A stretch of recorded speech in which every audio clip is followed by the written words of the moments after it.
Breaking Bulandshahr Somvir हत्याकांड का सनसनीखेज खुलासा। पिता की हत्या कर आरोपी बेटा पुलिस के साथ करवा रहा था कातिल की तलाश। बेटे ने किया था पिता का फावड़े से कई बार कर हत्या। परिवार से अलग ट्यूबवेल पर रहता था सोमवीर। 24 दिसंबर की रात बेटे ने पिता को उतारा मौत के घाट। पिता द्वारा जमीन बेचने की धमकी से नाराज था आरोपी बेटा अमित। पुलिस ने आरोपी बेटे को ककया गिरफ्तार, आला कत्ल फावड़ा भी बरामद। अहमदगढ़ थाना क्षेत्र के खुसरूपुर की घटना। बाइट रोहित मिश्रा, एसपी देहात। संवाददाता सौरभ उर्फ गोल्डी शर्मा की रिपोर्ट।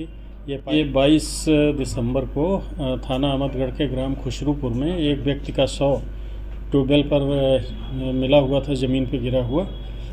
इस सूचना पर स्थानीय पुलिस मौके पर गई थी और उनके द्वारा वहां पर जांच पड़ताल और छानबीन की गई थी। मृतक के बड़े पुत्र के द्वारा एक प्रार्थना पत्र दिया गया, जिस पर अज्ञात में समुचित धाराओं में FIR दर्ज की गई थी।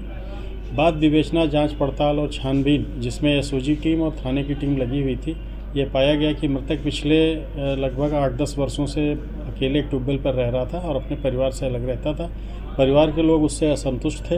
वो अपने दोस्तों यारों के साथ रहना, परिवार को कोई खर्चा बर्चा न देना, और वो खेत बेचने की भी बात कर रहा था, जिसके कारण उसके छोटे पुत्र ने असंतुष्ट होकर रात्रि में 21/22 की रात में फावड़े से उसकी हत्या कर दी थी।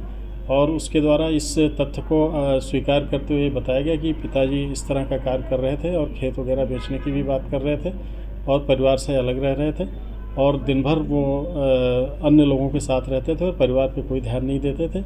इन सब कारणों से उसके द्वारा घटना हो गई है। इसके संबंध में उसे गिरफ्तार कर लिया गया है और उसे न्यायिक अभिरक्षा में भेजा जा रहा है। सर, इसमें ऐसा भी है कि जो आरोपी बेटा है वो पुलिस का सहयोग भी कर रहा था अपने कातिल को तलाशने में।